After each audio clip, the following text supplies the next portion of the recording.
Good morning from Boca Raton, Florida, from Boca Raton Synagogue. My name is Efrem Goldberg. I have the distinct honor of serving as the rabbi here, and a great honor to participate in the Global Day of Jewish Learning around the world. 24 hours straight of Torah learning from 24 different cities around the globe seems to me to be exactly the recipe the world needs right now. After the horrific events in Paris and after the horrific number of months in Israel, in which the enemies of freedom, the enemies of good, have sought to bring dark to the world, we need to respond by lighting candles, by bringing light everywhere. And there is no greater source of light in the entire world than Torah, Ora Zu Torah. So I have tremendous admiration, respect, and awe beyond what I already did for Rabbi Steinsaltz, for the vision to create this project. 24 hours of Torah learning in 24 different cities. And please God, through the Torah learning, and through participants like you who have dedicated time on a Sunday morning, instead of sleeping in, at least those who are in our time zone, through that effort and through that merit, should bring great light into the world. The subject, from what I understand, this year's Day of Global Jewish Learning is love. Love, devotion, passion, rebellion, but areas revolving around love. And love has become such a complicated topic in our time. We live in a generation that is filled with likes, but not so much loves. Social media encourages us to respond with how we feel about everything we see. Every post of a friend, every video, every recipe, every picture, you're supposed to like it. Like. Everything is about like. But what about love? What about our capacity for love? What is love? And how can we feel it? And how can we show it? And how can we display it? How does our sacred Torah define love so that we can have loving relationships? Because the truth is, in a world with so much like, in a world in which we're encouraged to like for everything, people are struggling to feel love. And if you don't agree, just consider for a moment how we have abused the word love. The word love barely has any meaning anymore. People use the same word love. We use the exact same vocabulary to describe the feeling we have towards our children or our parents, towards our spouse, and towards our favorite movie or food or actor or sports team. My children make fun of me because since they're born, and they know I continue to do this and will their whole lives, whenever they say, "Oh, I love that restaurant, I love that song, I love that," I say, "Do you love it or do you like it?" And they know the right answer. "I like it, Abba, I love you." Because I say to them, if you use that same word love to describe a website or a sports team or a music band, then what is it supposed to mean when you tell me you love me? So our vocabulary matters, and we've diluted the value of the word love by sharing it so freely and so widely. So between marketing and social media encouraging us to like everything and our diluting the word love by using it freely and broadly and not specifically, and using it to describe things that in truth we don't love, we like, we struggle to understand what love is. But love is critically important to understand because we have so many mitzvahs in the Torah that demand or require us to have that feeling, to express or display that exact emotion of love. Who can think of an example? What's a mitzvah in the Torah that demands or requires love? Excellent. Rabbi Friedman says, Pasuk in Vayikra, Yutes Yudches. V'yahavta loreacha kamocha ani Hashem. We have to love our neighbor as ourselves. We'll get back to that because that is a challenging mitzvah. Can you really love someone as much as you love yourself? And can you love a stranger? And is every neighbor worthy of our love? That's challenging, but that's one example. V'yahavta loreacha kamocha, love your neighbor. What's another mitzvah of love? You have to love Hashem. Chaim says you have to love Hashem, your God. Another challenging, all of the commentaries ask, how can you be commanded in emotion? We say every day, in the morning, when we wake up, and before we go to sleep in the evening, in part of Shema, v'yahavta es Hashem Elokecha b'chol levavcha b'chol nafshecha b'chol ma'odecha. You have to love God. How could God command an emotion? God could legislate. God could regulate our behavior. Take the Daled Minim, blow the shofar, put in the tefillin, light the candles, eat this, observe that. Tell me what to do, but how to feel? How could God tell me how to feel? Can I control on demand my feelings? And yet the Torah says you have to love God. That's two. Any other mitzvahs that demand or that require love? Those are the easy ones. There's a mitzvah which is repeated almost more often than any other in the Torah. You have to love the convert. Pasuk says in Vayikra Yutes Lamed Gimel, Ke'ezrach mikem yeh lachem hager agar itchem v'yahavta lo kamocha ki gerim hayusim be'eretz Mitzrayim ani Hashem Elokeichem. You have to treat the ger, the convert who dwells among you, like yourself. V'yahavta lo kamocha, and you have to love him like yourself. There's a special attention, a special focus placed on the convert, that they are as much assimilated, as much part of the Jewish community as those who are born Jewish, and we have a special obligation to love them. There's another example. This one's not a pasuk in the Torah, but nevertheless is a halachic requirement. The Rambam quotes it. I'll give you a hint. In Hilchos Ishus, Perek Tes Vav, Halacha Yud Tes. And the Rambam writes, "V'chein tzavu chachamim tzivu chacham she'eh adam mechabed es ishto yoser migufo v'ohava kigufo." A man has an obligation. A man has an obligation to honor his wife more than he honors himself, and to love her as he loves himself. It's interesting. What is the difference between honor and love? Honor her more than you honor yourself, and love her as you love yourself. So honor, commentaries in the Rambam explain, means financially. Whatever money that you spend on yourself, you have to spend more on your wife. If you allocate a certain amount for your vices every month, you keep them cigars and your, my wife doesn't know, I'm teaching this class, and that's good. But if you allocate a certain amount every month towards your habits and hobbies, towards your clothing, towards your interests, you have to allocate that plus, or you don't have to allocate. As a couple, you have to agree that plus is for your wife. Mechabed es ishto yoser migufo.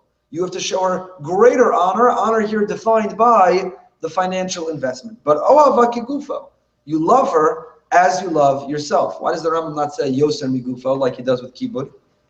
Why, when it comes to loving your wife, is it as yourself?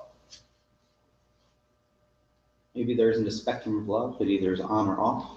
Okay, so maybe because you either are loving or you're not loving. But I think maybe it's because you can't love someone more than you love yourself. Now that sounds very egotistical, narcissistic. It sounds very unhealthy and dysfunctional. But on the other hand, it's part of the definition, it's part of the basic makeup of the human being. V'chai bahem. We place an emphasis on life. And if we didn't love ourselves more than others, then there are people who display an unhealthy lack of self-esteem. They lack the love in themselves. They put others before themselves to the point of sabotaging their own lives, of self-destruction. So if you don't have a healthy, not ego, it's not narcissism, it's the difference between self-confidence and arrogance. But if you don't have a healthy sense of loving yourself, then you can't properly love others, because the placement that you'll put on loving others before yourself will be at your own expense. And we know the Torah places a premium on preserving our own lives, to the point of even violating the overwhelming majority of mitzvahs. B'chai b'hem. Torah is given to enhance our lives, not to undermine it.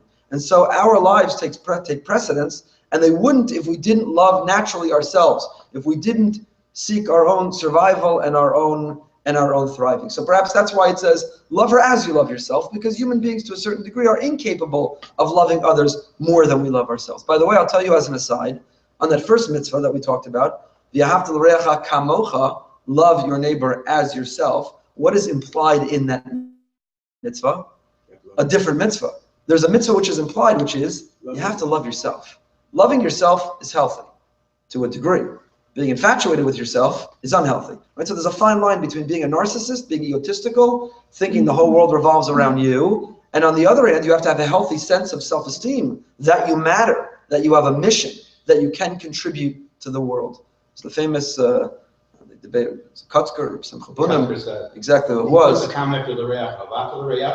When could you love your friend? Come up, you have to love yourself first. First, you have to love yourself. That's a Kotzker. And the other, the Kotzker, but the two pockets, the one you have, Bishvili Never Olam, and the other that you have, Anika Afar Ve'efer. On the one hand, you have in one pocket a note that says, the whole world is created for me.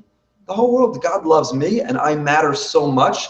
I am a Tzelem Elokim. I am so relevant. I am so consequential. The whole world was created for me.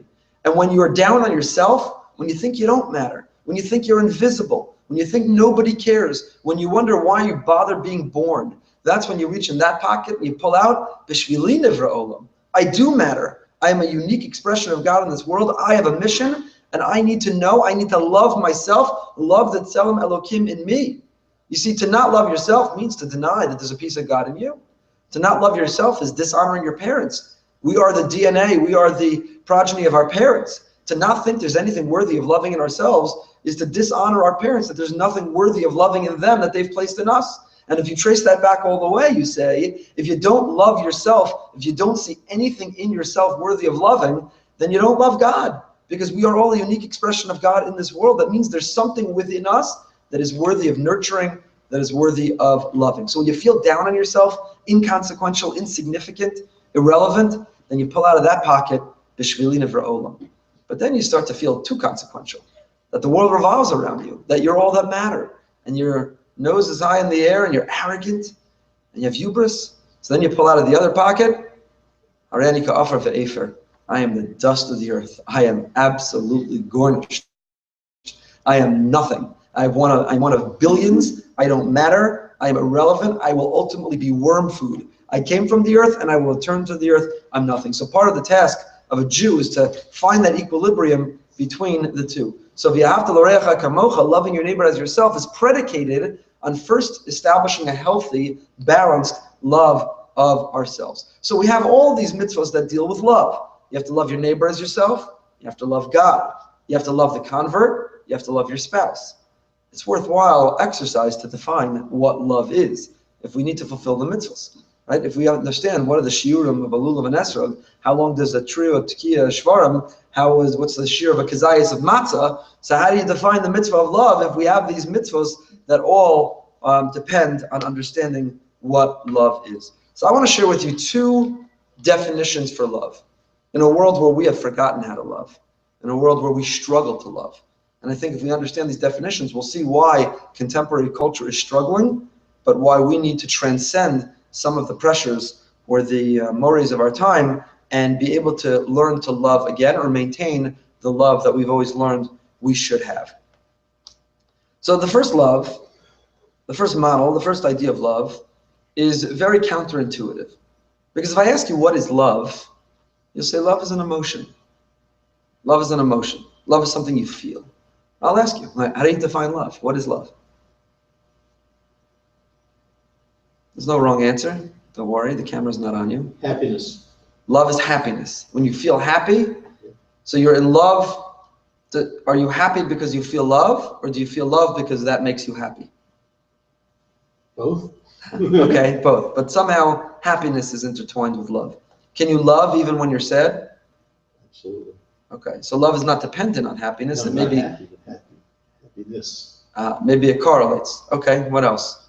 Giving to someone that you choose to love. So love is the result. We're going to come back to this. Love is certainly the result of giving, which is very counterintuitive. You usually think, well, you love the one who gives to you.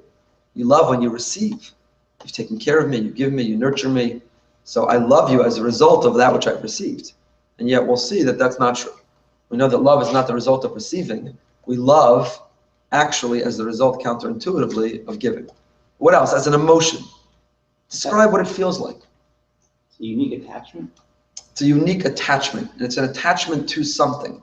Exactly. When you feel a connection, an identification with, an attachment to something, you love it. Okay, so let's pursue that. Is that true only with human beings, or can that be true in a relationship with an inanimate object? Can I love my car? Well, it may not be reciprocated, but theoretically, I guess you could love it. Right, so the car won't reciprocate the love to me. Correct. Especially the more miles I put on it. But I can feel that love. Now, would we view that as unhealthy? Is that dysfunctional? Is that narcissism? Is that pathetic?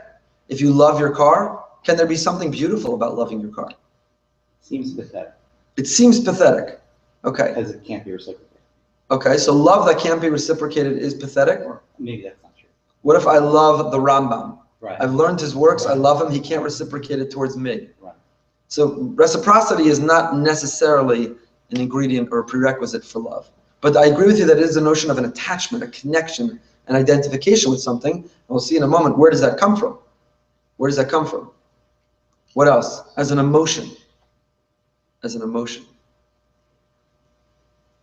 So I want to describe two models, two approaches of the definition of love that we can then put back into each of our mitzvahs or obligations to love, and hopefully that can enhance all of the relationships that we have in our lives. And some of the ideas we're going to share now, we've shared over the last 4 weeks in the 4-part series we did, applying Dr. John Gottman's principles of marriage with Torah's timeless teachings. It's on our website, shameless plug. It's on the Boca Raton Synagogue website. If you want to hear them in length over 4 parts, brsonline.org. But we'll try to extract some of the ideas as they apply to these mitzvahs proper. So the Gemara in Yuma struggles with this question too. Gemara in Yuma Pevav says, how are you supposed to love God? Amar Abaye Amar, V'ahavta Hashem Elokecha. How are you supposed to love God? How can you command someone how to feel? I can tell you what to do. I mean, will it be effective if I'm dating a girl and on the 4th, 5th date I say to her, okay, I demand that you love me. I have strong feelings for you. I'd like to lock this deal up. I have my whole life planned and organized. I have a timeline here. So it would be very convenient if you loved me right now. I'm commanding of you that you love me. Is that effective? Would it be effective if I tell my children, I'm so invested in you, you are my whole life. I don't feel like you love me. I'm your father. I'm demanding of you to love me. It's absurd. You can't command love. Love is a natural, it's an inclination. It swells up inside you. It's a reaction. You can't command love. So how can God do it to us? Tell us what to look at, what to say, what to listen to, how to act, how to eat. Tell us what to do. How can you tell us how to feel? So the Gemara in Yuma gives one famous response, which is She'yishem Shamayim is Ahev al Yadcha. You're right. I can't tell you how to feel, but I can tell you how to act as if you love me. And says God, how do I know if you love me? If you try to bring others closer to me. How do you know if you love Lahavdil? When you love that music band, or you love the new, I was going to say CD that came out, but that's obsolete. You love the new song that came out. So what is the evidence that you love it? When you tell all your friends, you got to hear it. You tasted a new recipe, you went to a new restaurant, and you love the restaurant. So what's the evidence that you have this affinity, that you have this feeling, affection towards the restaurant or the song or the new book that you just read is you tell the world. You got to check this out. This is unbelievable. I love it. Check it out. So God says if you do that with a restaurant and a book and a recipe and a new song, I will know if you love me by how eager and what effort you make to draw others closer to me. She'eshem shamayim es ayev al yadcha. And the Gemara goes on, that means that you learn about me, you understand me, that you follow Talmudic scholars. How do I know if you love me? Because are you pleasant in your interactions with other people? Do you behave in a way that with that kippah on your head or dressed as a Torah observant woman, that people look at you and say, wow, I want some of what they have. I want some of what's going on in their lives. Ma brios omros alav, ashrei av shalom de Torah, ashrei rabba shalom de Torah, oy lahem la brios shalom de Torah, ploni shalom de Torah, kamanam drachav, and so on. The Gemara goes on and says, when you appear as a Torah observant Jew, when you look like a God-fearing person, and you conduct yourself in a way which is virtuous, it draws other people close. They say, I want to learn more about that. I want a piece of that. When God forbid we do the opposite, as we've seen all too often in the headlines of the newspaper, then we push people away. They say, that God? I have no interest. I don't believe in that God. I have no interest in that God. If observing that God means that you act in that way, I'm done. I have no interest. So what do you see from the Gemara in Yuma? The Gemara in Yuma, Chazal interpret the mitzvah of loving God. Is it an emotion? Action. It's an action. Conduct your life. Behave in a way that draws other people closer. We can't tell you what to think. We can't tell you how to feel, I should say. I can't regulate your emotion, but I can regulate your action. And this, like any other mitzvah, is demanding how you behave, and how you behave will draw other people closer. I was at a conference a couple of years ago dealing with conversion. We're on the conversion court down here. We were on the conversion Beis Din in South Florida, the Florida Beis Din for Gerus, and someone there told the story of a woman that there was a psychologist who was presenting to this gathering, and he mentioned that he was at a gathering dealing with abuse. And at this gathering dealing with abuse, there was a woman who was a very prominent therapist in the world of abuse. She was an observant woman. She stands up to say something, and she's wearing a sheitel, and she's a woman, and she had wonderful credentials. She was well known as being as being very prominent in this area, and she shared her story. And he told it to us, it's unbelievable that she herself was a victim of abuse growing up, and she stood strong with the abuse till once it came across so horrifically. And anyway, she becomes an adult woman, and she had dealt with it just fine.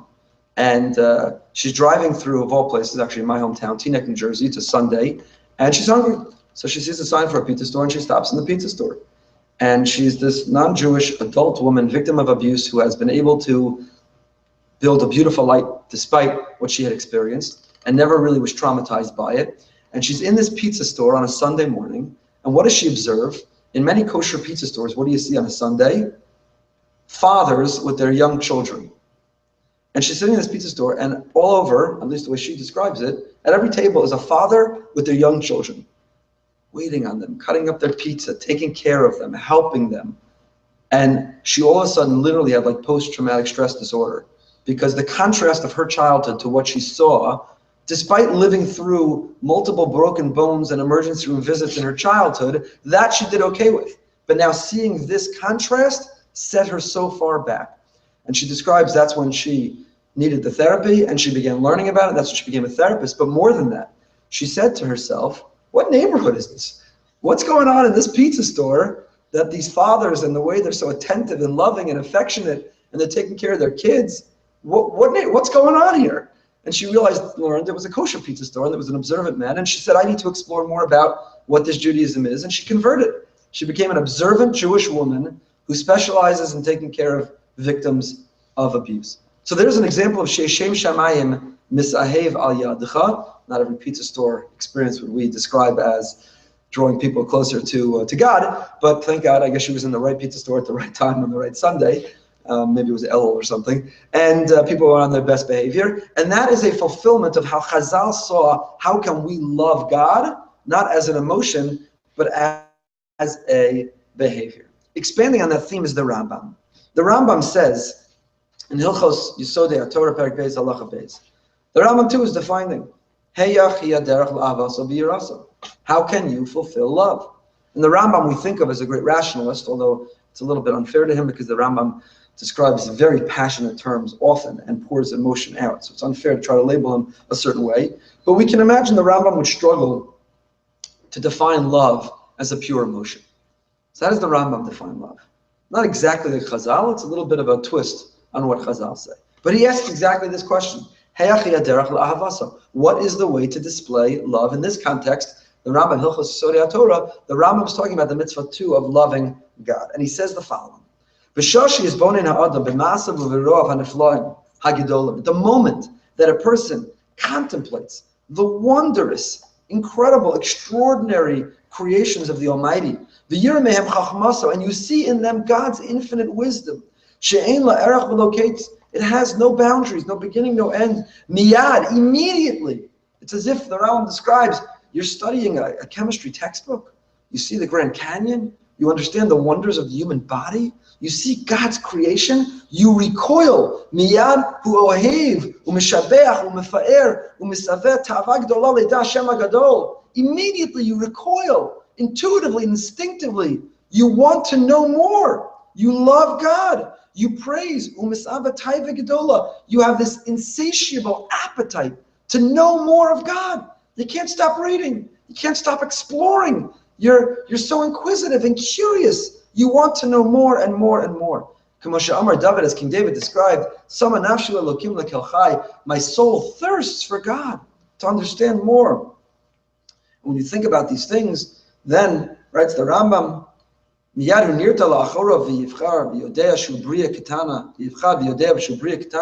recoil. As soon as you understand God's infinite, omnipotent, all-powerful, you understand what it means. Start studying the universe. We are a tiny point on a tiny globe called Earth in a tiny galaxy among unbelievable number. Spend 10 minutes when you go home today and Google this, read on Wikipedia, and how could you not be humbled? And how could you not feel a sense of awe and admiration for the creation of the Almighty and curiosity to understand how it all works and how it all functions? It's unbelievable. So the Rambam describes, think about it, the Rambam asked the question, What is the proper way to love God? How do you define love? And what did the Rambam answer? Send God greeting cards, buy him flowers, take him on romantic getaways, blow him kisses. How did the Rambam answer? Get to know. Get to know him. What is love? The Rambam defines love as knowledge. Wow. What a powerful, unpredictable definition. Love is knowledge. Essentially what the Rambam is saying is God is all good. So to know God is to love God. To know God is to love God. Whatever you think is good in the world, whatever you like or appreciate or you're drawn to in the world, God's the source of it. So God is all good. God is the very definition of good. And if you know God and you understand his world, you will feel love. So the Rambam's definition of love is knowledge of good. When you get exposed to, when you learn about, when you gain knowledge of good, you are immediately drawn to it. The human psyche is, we are simply designed that we are attracted to, we are drawn to good. It's the same reason why if somebody wheels in a baby stroller, a newborn baby, no matter how grouchy, no matter how mean, no matter how obnoxious, no matter what bad mood you're in, every human being, no matter what age, leans over that baby carriage and can't help but smile. Because the pure, innocent goodness of that newborn child brings out the smile in all of us. We love, we're drawn. We're drawn to goodness. We're drawn to it. Intuitively, instinctively, miyad. It's how we react when we see it, when we learn about it. So the Rambam says that's true in God. And I would like to suggest that we can take that very definition that's true in God and expand the definition to human beings as well. And so the first paradigm, the first model I want to share with you of love and the definition of loving in a world that's loveless is love comes from knowledge. Love is not superficial. Love is not just, we like to say music. Love is the more intimate, the more detailed, the deeper and more profound the knowledge, the greater and the truer the love. Love comes from knowledge of another. Knowledge of good, knowledge of that which is worthy of awe, of admiration, love which is knowledge which is worthy of my wanting to be close and connected with. But wouldn't the Rambam say that Anochi, the first, the mitzvah of Anochi is to know God, isn't that? So, and this is actually the third mitzvah, doesn't it, when it counts the mitzvah. So to know God is Anochi Shem Elokecha. And then you have V'ahavta Shem Elokecha. So what is the difference between knowing God and V'ahavta Shem Elokecha? Good. So the question was, what's the difference? Anochi Hashem Elokecha, assuming it's a debate whether that is actually the first of the Ten Commandments or not, but assuming that that's not a prerequisite, but is the first commandment, so we already have an obligation to know God. So what is this mitzvah to love God? So it seems to me, I think the answer is that the first Anochi is to know there is a God, that we are not the first cause, that there is a first cause, that we trace ourselves back with a sense of emunah. There's an omnipotent being who created the entire universe, and he interacts with us in our lives. Which is why the Kuzari says, when God introduces himself to us in the beginning of the Ten Commandments, he doesn't give the most impressive part of his resume. I am the Lord your God who created Yesh Me'ayin, ex nihilo. God is the only one who's ever created something from nothing. We think we create, but we just mix ingredients around.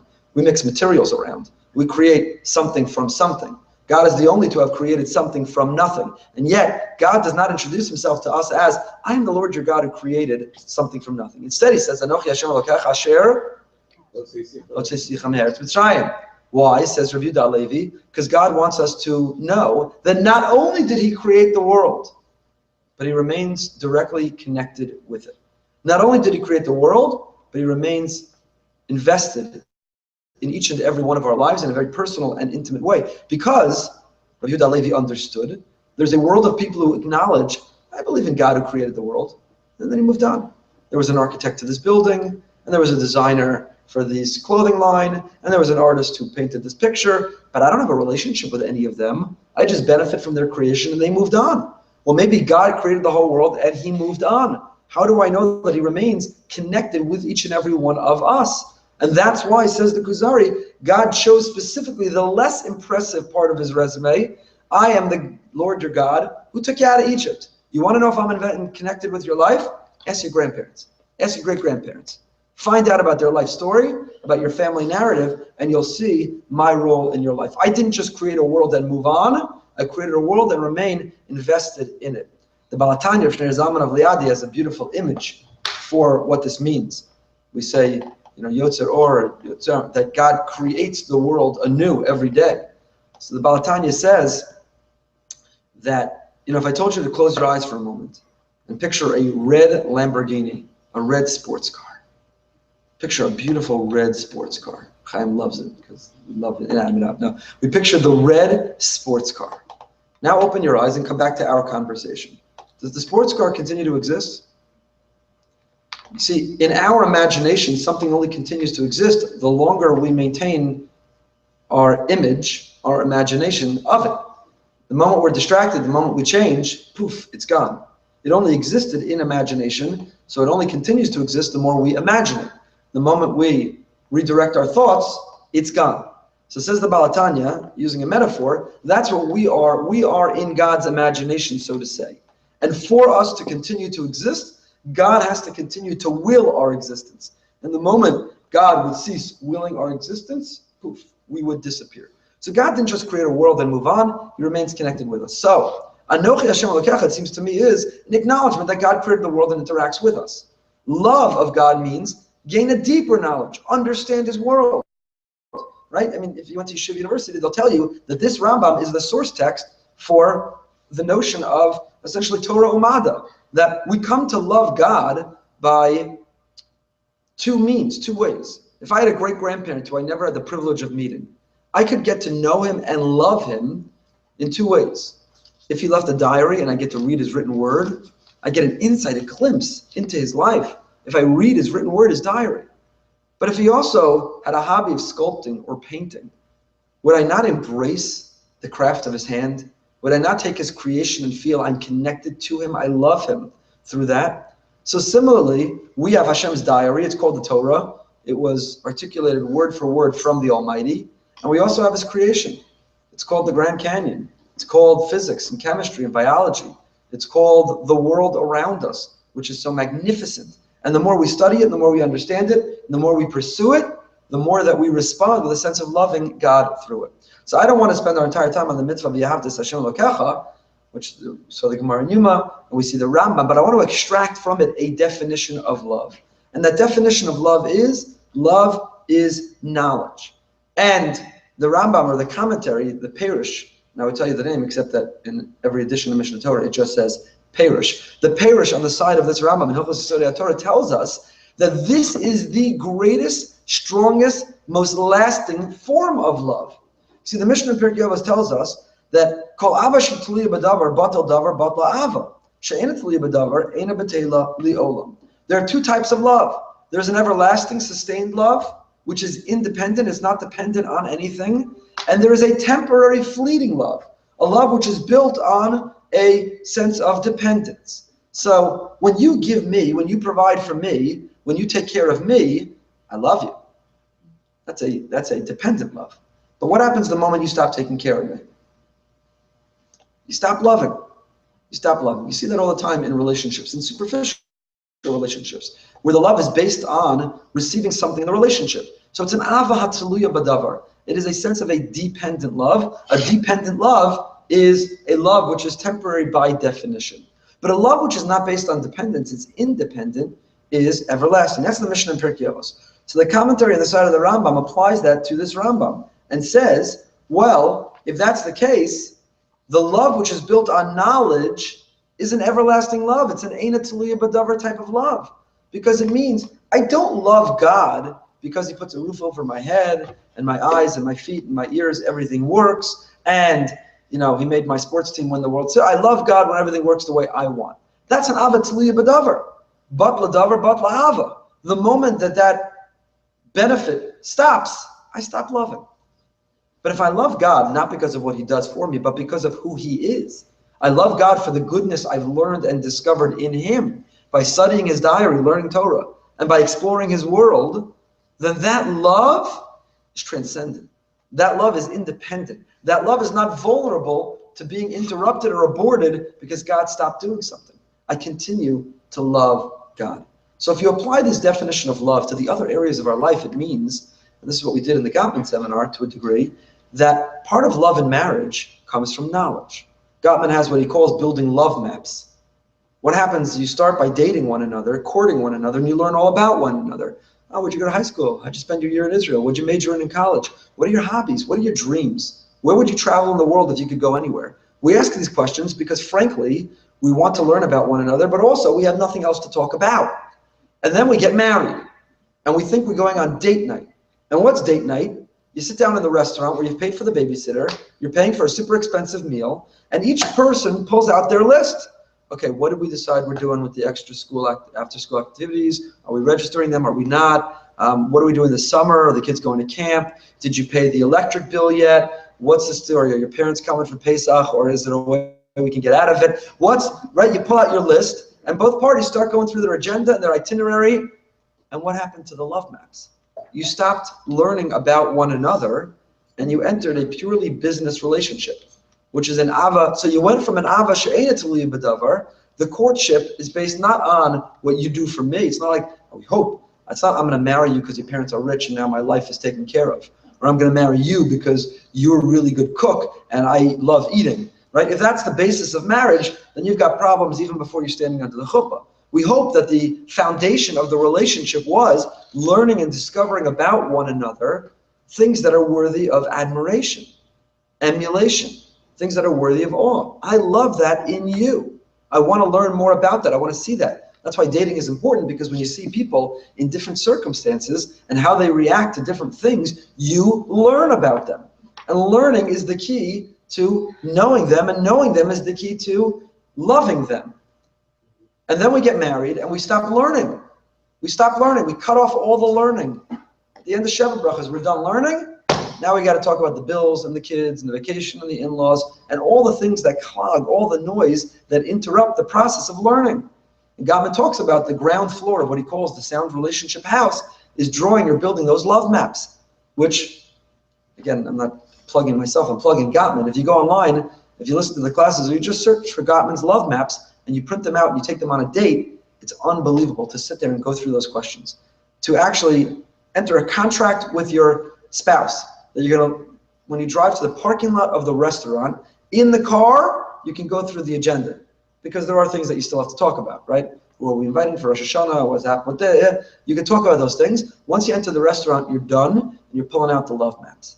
And Gottman sells actually like a deck of cards with these questions that help you explore one another, or you could just print them out as a list on the internet. You can find them, or you can find them in the PowerPoints that we had in our seminar. But they change the conversation to things like, what's your greatest childhood memory? What's your biggest fear? If you could go anywhere, where would you go? Can you name 3 of my closest friends? What's your favorite book of all time? The things that help us learn about one another. Because if we're applying the Rambam's definition, the more we know one another, the deeper that knowledge, and the more admirable what we learn, the greater immediately miyad, we immediately, intuitively feel drawn to and connected to and love that in the other. It's not a coincidence, by the way. This is also the Jewish definition of intimacy. When you talk about human sexuality, physical intimacy, it is not superficial. It's not a surface level, one night stand. You met someone, you can't even remember their name the next day. That's how little knowledge you have of them. You couldn't have less knowledge of them. Judaism sees intimacy as the ultimate expression of knowledge, of letting the other know you, of making yourself vulnerable and literally exposed to the other person knowing you. And if you share that widely, then that knowledge doesn't lead to intimacy. But if you share that in an exclusive fashion, that is intimacy. So I'll ask you, is it a coincidence then that in biblical Hebrew, in the Torah, how do you describe intimacy? What's the word? Not v'davak, that's to cling, but the act of intimacy, the act of sex is called Yodeya, of das. Yeah. What's it called? Right? So intimacy is another expression of the love of knowledge. 2 people biblically know one another. Right? To say that one biblically knows the other is a euphemism for having had sex, for intimacy. Because ultimate intimacy is not something that you share with anyone, anywhere, without knowing them whatsoever. It's the person you know most about and who knows most about you, and you allow them to now know you not only spiritually, but to know you physically. To allow yourself to be vulnerable, to be exposed. and to feel connected in that way. And that's what elevates or transforms something from the mundane physical act of sex into an act of spiritual intimacy. But to turn it from physical into intimacy requires an environment, a level of trust, of confidence, of knowledge. So whether it's emotional intimacy and love, which is to know another and let them know you, which by the way means you have to make yourself vulnerable. Because if you're closed down, you're shut off, and you're not ready to, you go on a date with your spouse, and they start asking you those questions, and you say, I don't want to talk about it. Let's talk about whatever. Because you're shut down. You don't even want to know yourself, let alone let someone else know you. You're going to struggle to have emotional intimacy with another person. Because your entire relationship is at the superficial level. You're never going deep. So you have to be willing to allow yourself to be vulnerable, to take off your mask. The word persona is Latin for mask. We wear personas. We walk around with masks on. Protects ourselves. With this, I'm this guy. With this group, I'm that guy. With the other one, I wear this mask. We wear these masks. They protect ourselves from letting anyone ever get to know us. But to be in love, to feel love, or to be loved, you have to take off the mask. You have to remove the persona and be true to who you are. You have to let someone else know you, emotionally, spiritually, and physically. And that's what results in intimacy. So it's a very powerful model of love, which is the love of knowledge. When you know someone else and you know that in them which is worthy. I can't tell you how often in marriage counseling, I'll say to a couple who are in conflict and who haven't shared their love maps or anything worthy of fondness or admiration in not weeks or months, but years. They're bickering or fighting or yelling at one another, and I'll stop. And I'll say to her, can we go back in time for a moment? You're married 15 years, 10 years, 40 years. Why'd you fall in love with him? What about him drew you to him? What did you admire in him? And she'll, invariably, whether it's the guy or the girl, the man or the woman, they'll always have like a stress, I loved that he was a generous person, or that he was fun, or that he was attentive to me, or that he had ambition. And I said, well, does he still have those qualities, but you don't see them anymore because a lot of life has gotten in the way? Does he not have those qualities? We stop sharing those love maps. We stop we stop the knowledge of one another. It gets interrupted and clogged by the noise, much of it legitimate, because sometimes people still have those qualities, but they have other qualities that have superseded them, that are over them. Well, can we get back to revealing those qualities and admiring those qualities and seeing there's something admirable? Can you start dating and courting and seeing the goodness in one another? So this model of love, yes? In this model of love, wouldn't the law of diminishing returns apply? Whereas the first pieces of knowledge that you get will yield the greatest amount of love, and every additional piece of information that you get, since you already know now 97% of the person, 98% of the person, might yield less and less love. Great question. So right. In other words, let's say you know the person. The longer you're married, the less there is to learn about them. So how can you? The less frequent there'll be new pieces of information to learn. Good. So I would argue that, just come back later if you can. Just come back afterwards if you can. That I would argue that it's not a matter of how much more you have to learn. It's a matter of each time you learn it, you love them anew. Each time you are reminded of it, each time you share that fondness and affection, each time you see that greatness, you love them anew, right? Do you get more bored of a song the more you've heard it, or do you love to hear it more and more? Let me phrase it differently. When you put on Barney for your kid, do they want to see the one they never saw, or do they want to see the one they've seen 1,000,000 times? Because sometimes the more familiar you are with something, the more you can predict it, the more you love it, the more you're excited you are to see it, the more you're reminded of it over and over and over again. And that's exciting.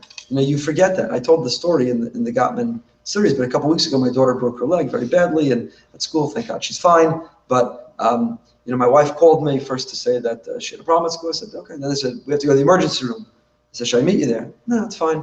I'll let you know if anything's wrong. Then she called me from the emergency room. Yeah, it's pretty bad. They're putting her in an ambulance down to Joe DiMaggio. So I said to her, Yocheved, why do you sound so calm? And she said, because we'll do what we have to do. It's fine. We'll figure this out. What's the point of not being calm? And I said to her, I think I verbalized at that moment, this is why I fell in love with you.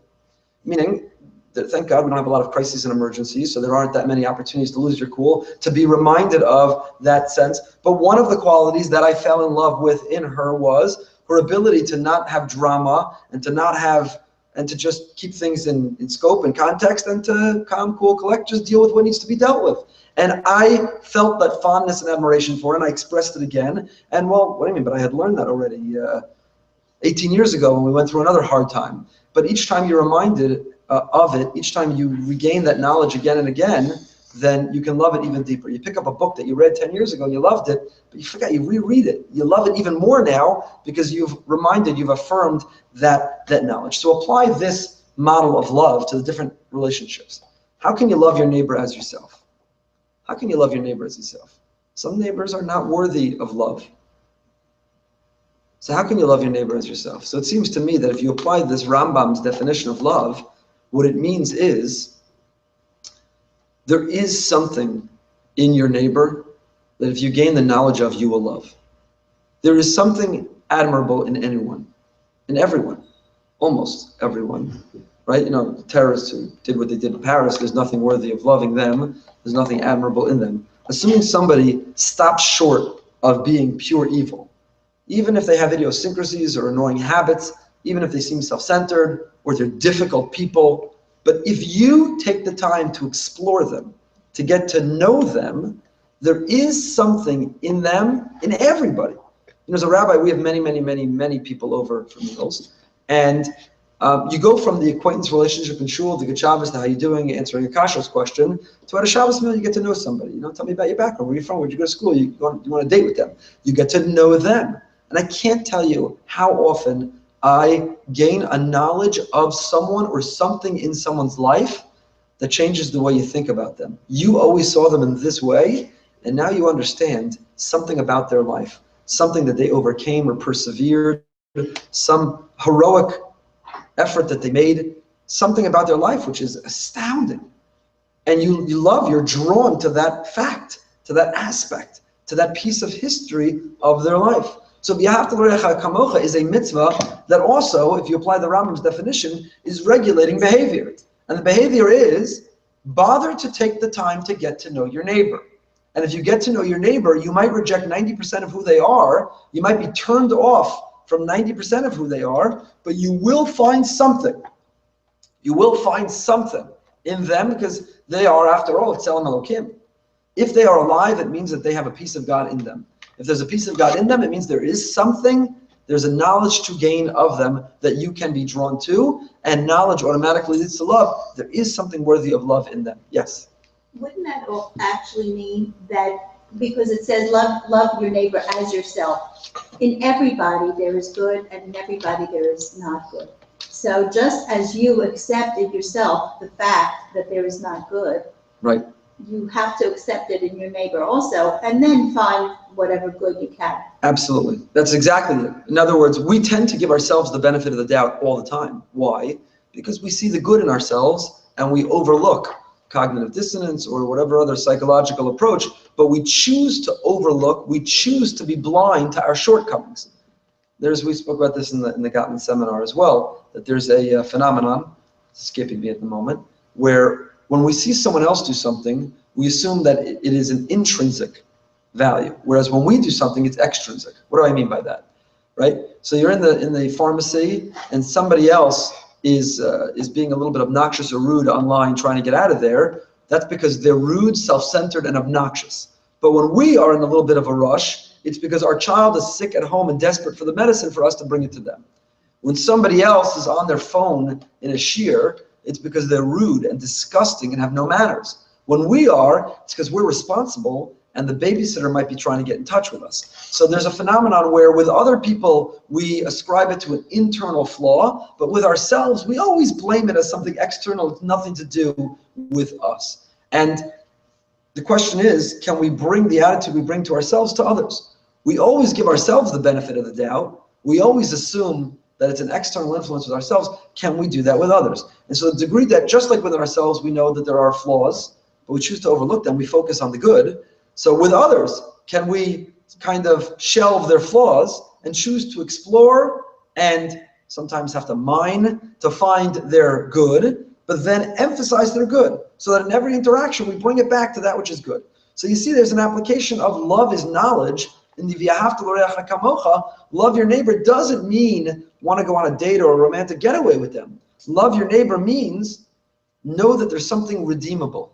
There's something redeemable. The hardest funeral I ever did in my whole life was a mother of somebody who I'd never met, who when I sat down to prepare for the funeral with them and asked them, they said to me, Rabbi, I don't want you saying one nice word about my mother.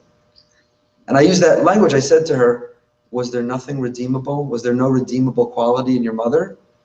And she said, oh, there was. I just don't want you saying any of them.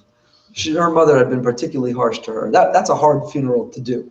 Why am I sharing that? Because even in that circumstance, where the mother was so bad to the daughter that the daughter said, Rabbi, don't say one nice word, she still had to confess and admit when asked, was there anything redeemable? Yeah, I guess so. There probably was, but I don't want you to say it. So there is something redeemable in everyone. Find it, and you will react with love towards it, and that is a definition of love. I didn't leave myself a lot of time, but very quickly, the second definition of love. It's one that we've shared in the past. The second definition of love also equally applies in the context of loving Hashem, of loving a spouse, of loving children, of loving your neighbor. And Mrs. Friedman referenced it before. Let me ask you this question. Who loves whom more? Do parents love children more, or do children love parents more? Parents love children more.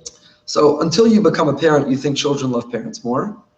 But once you become a parent, you realize that children could never love a parent the way a parent loves a child. It's just not even comparable. It's not even in the same universe. Children could feel unbelievably indebted, grateful, and they do feel love and affection. But the devotion that a parent feels towards a child is something that's indescribable. Parents unequivocally answer the same way universally, that parents love children more than the children could ever love them, and we've served as children and as parents. And you think about it, that makes no sense whatsoever, because children receive, and children take, and children are doted upon, and parents give and give and give and give, particularly young children. A baby's born, and all parents do is give. You give of your sleep, you give of your time, you give of your physical well-being, you give of your energy, you give of everything. You wake up in the middle of the night, you're giving. All you do is give. What does that child give back? Gornished. Nothing. They're cute, and you're grateful that you have a child. But in terms of what the child, he himself or herself gives you, nothing. Absolutely nothing. And yet, parents love, devoted, dedicated to those children. I think children also admit that parents love children more than they love. I think honest children will. I think honest children will. So Rav Dessler, who lived first in England and in Israel, the Mashgiach Rapanovich, in his Michtav Me'Eliyahu, it's been translated into Strive for Truth, and it's very worthwhile to look at. It's in the first volume of Michtav Me'Eliyahu, page Chav Zayin, and it's in Strive for Truth under a chapter called Loving Kindness. He talks about Shoresh Ha'ahava, the source, the root of love. And Rav Dessler explains that love is actually counterintuitive. I would think love comes from receiving. You do for me, you give to me, you take care of me, I love you. I give to you, I don't love you. I, for some reason, feel an obligation to give to you. But it's actually the opposite. The more we give, the more we love. Giving is the medium, the mechanism. Giving is the vehicle through which we love and increase and promote and expand our sense of love. Love is, and why is that? So why is that? If love is the result of giving, not of getting, why is that? And Rav Dessler, Ava, Hav is giving, all of the Torah that proves it. But why is that? Why is that? What? We come back to your car. It's devotion. Okay, I don't know. So what I want to come back is to your car example, because I disagree with you. I don't think it's a pathetic form of love. I don't think it's as lofty a form of love as a reciprocal one, but I don't think it's utterly pathetic for the following reason. Torah tells us that in Parshas Shoftim, that 3 people are exempt from war. Who's exempt from war? Really what? Person who builds a new house, a person who hasn't lived in it, you get married and you haven't spent a year, and you plant a vineyard and you haven't reaped the benefit of it. So people are bothered. A wife is like a grape and plywood in a new house. You haven't enjoyed the house, you haven't enjoyed the vineyard, and you haven't enjoyed the wife. You're exempt from war. Are we equating all 3? So Rav Dessler looks at that and says, no. Says Rav Dessler, what's the common denominator or common theme of all three? Is that you have invested a piece of yourself. You have been devoted. You have made compromises and sacrifices. If you built a house, whether you toiled and worked endlessly to earn the money to afford the house, and that's a piece of yourself. That's why in Talmudic language, what do we call money? Damim. Our rabbis called it damim. It's your blood, sweat, and tears, your money. It's a piece of yourself. So when you take your money to buy that new house, that house is a piece of yourself. All those late nights, all those working weekends, all of that not getting to do what you wanted to do because you were working, that's in that. You took a piece of yourself. You might as well have taken out a kidney and placed it in that house. When you plant that vineyard, you spend your free time planting and harvesting, all the things, I have no idea what you do, but the things that you do for a vineyard, there's a piece of yourself baking in that sun, breaking your back, kneeling on those knees to take care of that vineyard.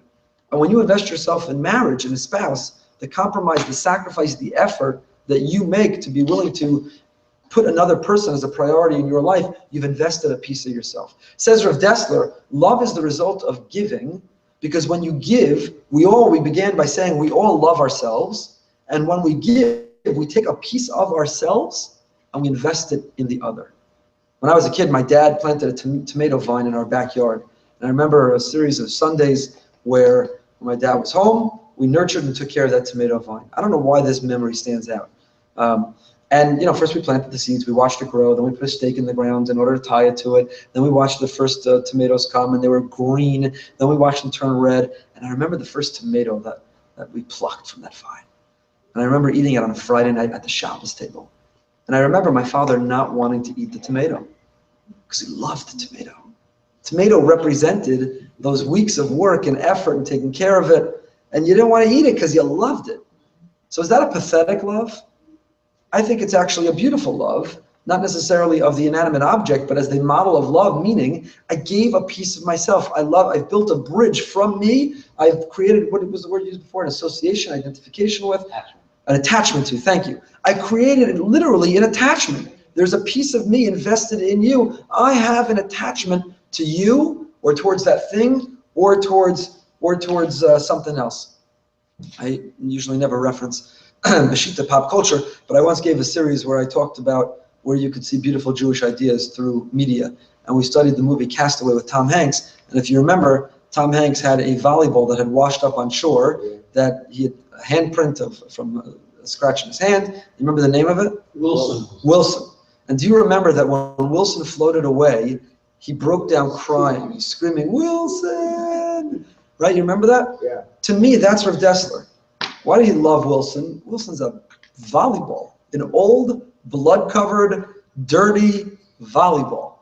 But he loved Wilson because when you give, when you nurture, when you care for, when you protect, when you secure something, you've invested a piece of yourself in that other. And that's why parents love children more than children could ever love their parents.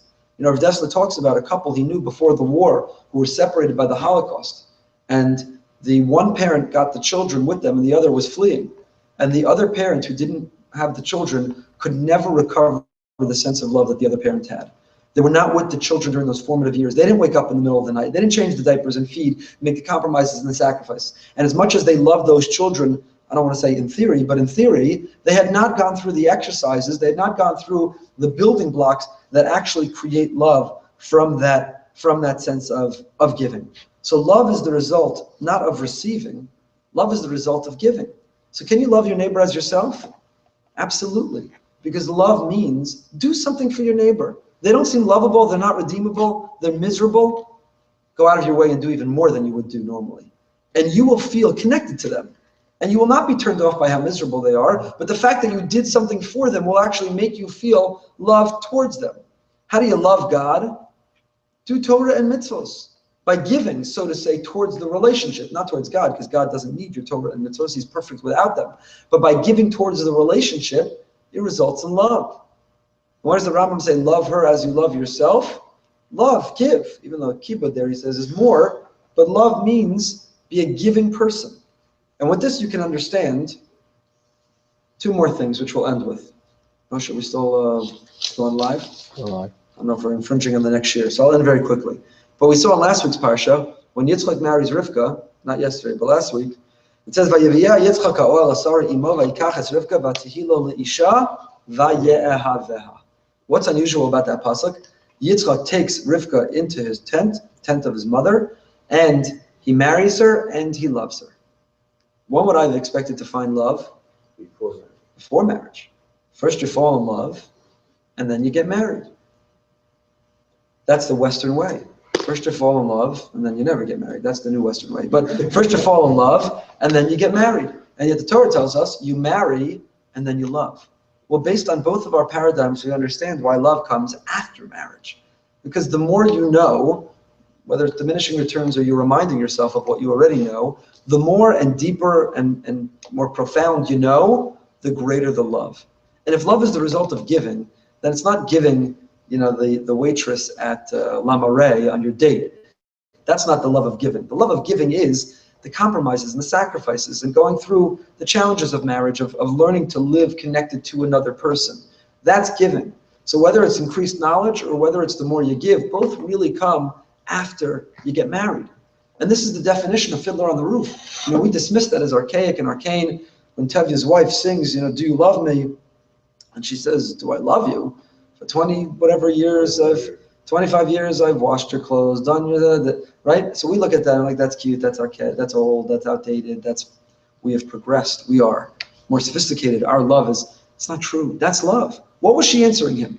She might have been missing from her vocabulary the romantic understandings of love, which are very important, the love maps and the romance. She was missing that. What she was saying is, all I do is give to you. You don't think I love you? If that's not love, that's as the song ends, right? If that's not love, what is? That's what love is.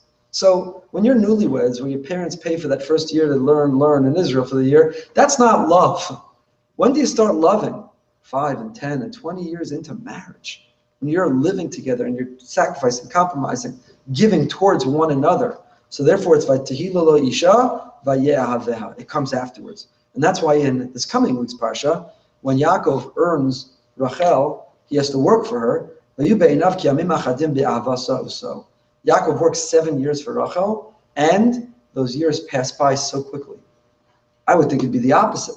It should take forever. When you're looking forward, when you're excited about something, it takes forever for it to come. What do you mean it went flying by in no time at all? And the answer is when you're giving, you are already in the relationship. It's happening. See, if he was waiting till later, then you're right. But the 7 years he worked for her were 7 years he was deepening the love more and more and more. So the time went flying by. There is a lot more to talk about. And again, I hate to be so selfish, shamelessly self-promoting, but more about love we talked about over the course of 4 weeks in this Gottman series. But hopefully we've defined a little bit about what love is. That in a generation that so loosely uses the word love to describe pizza and Chinese food and the latest music band and the latest movie or book, that we understand that love should be reserved. I encourage you to tell your children or spouse, or to remind ourselves the same thing, to stop ourselves and say, I really like that pizza. I really like that restaurant, but I love you. Because we've diminished our capacity to love when we use that same word so loosely. Love is not what we have towards pizza. Even if you did make the pizza and put the effort in.